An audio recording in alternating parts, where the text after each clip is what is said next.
నమస్తే. తెలంగాణలో గత ప్రభుత్వం ఎంతో ప్రతిష్టాత్మకంగా ప్రారంభించింది దళిత బంధు. దీనికి సంబంధించి కొంతమంది బీఆర్ఎస్ నేతలు ఆ పథకాన్ని అడ్డుపెట్టుకొని కొంతమందిని మోసం చేశారని గతంలో మనం వార్తలు చాలా చూసాం, విన్నాం. ఇట్లాంటి క్రమంలో తాజాగా ఒక గ్రామానికి చెందినటువంటి 6 ఓ గ్రామ సర్పంచ్ ఇంటి ముందు నిరసన చేశారు. ఇది చాలా హాట్ టాపిక్గా మారింది. ఉమ్మడి మెదక్ జిల్లాలో సిద్దిపేట నియోజకవర్గానికి సంబంధించినటువంటి ఆ గ్రామం తోర్నాల గ్రామం. ఆ గ్రామంలో కొంతమందికి దళిత బంధు అమలవుతుంది. ఇట్లాంటి క్రమంలో మాకు కూడా అమలు చేయాలని సర్పంచ్ ద్వారా ఒక రకమైనటువంటి వినతి పత్రాన్ని ప్రభుత్వానికి పంపించారు. అంటే గ్రామాల్లో సర్పంచ్ వ్యవహారం ఎలా ఉంటుందో మనం ప్రత్యేకంగా చెప్పక్కర్లా. అంటే ఏ పథకానికైనా సర్పంచ్ కొద్దిగా రికమెండేషన్ ఉంటే అయిపోతుంది అనేది ఊళ్ళల్లో మనం వింటూనే ఉంటాం. అలాగే జరుగుతుంది కూడా. ఇట్లాంటి క్రమంలో తోర్నాల గ్రామ సర్పంచ్ ఆయన కుటుంబ సభ్యులు కొంతమంది అందరూ కలిసి కొంతమంది దగ్గర డబ్బులు తీసుకున్నారు అనేది ఇప్పుడు ప్రధానమైనటువంటి అభియోగం. దానికి సంబంధించి ఆ 6 వ్యక్తులు ఆ సర్పంచ్ ఇంటి ముందు ధర్నా చేశారు. ఒక్కొక్కరి దగ్గర ₹1,00,000 తీసుకున్నారని. అంటే 6 దగ్గర 6 లక్షలు. యాదగిరి, ఎల్లయ్య, రవి, శేఖర్, పరశురాములు, మల్లేశం ఈ 6 దగ్గర మీకు రెండో విడతలో దళిత బంధు కింద డబ్బులు వస్తాయి. అది నేను మా ఎమ్మెల్యే గారికి చెప్తాను, మీకు అమౌంట్ బ్యాంకులో పడతాయి. ఈ రకమైనటువంటి మాయ మాటలు చెప్పి నమ్మించారు. తీరా మేము మోసపోయాం, మాకు న్యాయం చేయండి మహాప్రభు అని రోడ్డెక్కారు.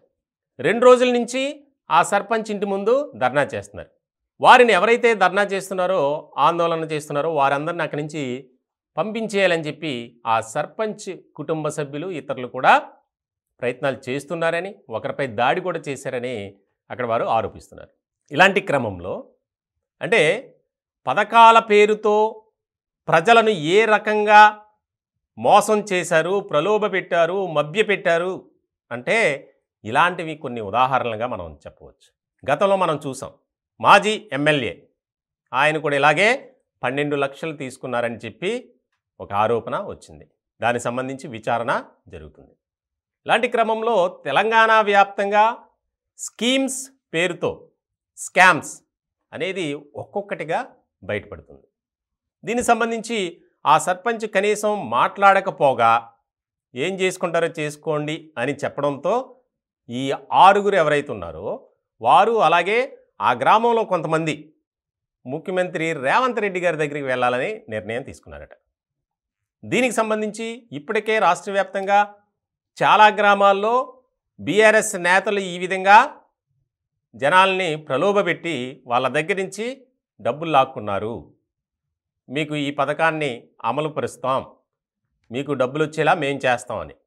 పాపం పిచ్చి జనం నమ్ముతారుగా. అలాగే చాలామంది నమ్మి కొంతమంది నాయకులకు అప్పులు చేసి ఇంట్లో ఉన్నవి తాకట్లు పెట్టి డబ్బులు కట్టారు. కానీ ఇప్పుడు ముఖం చాటేసే పరిస్థితి. ఏం చేసుకుంటారో చేసుకోండి అని చెప్పే పరిస్థితి. దీనికి సంబంధించి ఇప్పుడు చాలా సీరియస్గా ఫోకస్ పెట్టాలి, మా డబ్బులు మాకు ఇప్పించాలి. అలాగే ప్రభుత్వంలో ఉన్నటువంటి కొంతమంది అండదండలు చూసుకుని ఈ విధంగా అమాయక ప్రజలను మోసం చేస్తున్న వారిపై కఠిన చర్యలు తీసుకోవాలి అనే డిమాండ్తో ముఖ్యమంత్రి రేవంత్ రెడ్డి గారిని కలవబోతున్నారు ఈ 6. చాలా కీలకంగా మారినటువంటి అంశం. ఒక రకంగా చెప్పాలంటే ముఖ్యమంత్రిగా రేవంత్ రెడ్డి గారు ప్రమాణ స్వీకారం చేసిన తర్వాత కొన్ని సందర్భంలో చాలా కీలకమైనటువంటి వ్యాఖ్యలు చేశారు. గత ప్రభుత్వంలో ఉన్నటువంటి ఎవరైతే పాలకులు ఉన్నారో వారి చేతిలో ఎవరైనా మోసపోయారు అని ఉంటే గనక నాకు నేరుగా ఫిర్యాదు ఇవ్వచ్చు, లేదా అక్కడ స్థానికంగా ఉన్నటువంటి అధికారులకు ఫిర్యాదులు ఇవ్వండి అని. సో ఇలాంటి క్రమంలో ఇప్పటికే వేలాది సంఖ్యలో మేము మోసపోయాం, మమ్మల్ని మోసం చేశారు, అధికారులతో పాటు బీఆర్ఎస్ నేతలు కూడా మమ్మల్ని నిలువున దోపిడీ చేశారు అనే ఫిర్యాదులు ఎక్కువ ఉన్నాయి. ఇప్పుడు తాజాగా ఈ తోర్నాల గ్రామానికి సంబంధించి దళిత బంధు పేరుతో మేము మోసపోయాం అనేది తెర మీదకి వచ్చినటువంటి పరిస్థితి.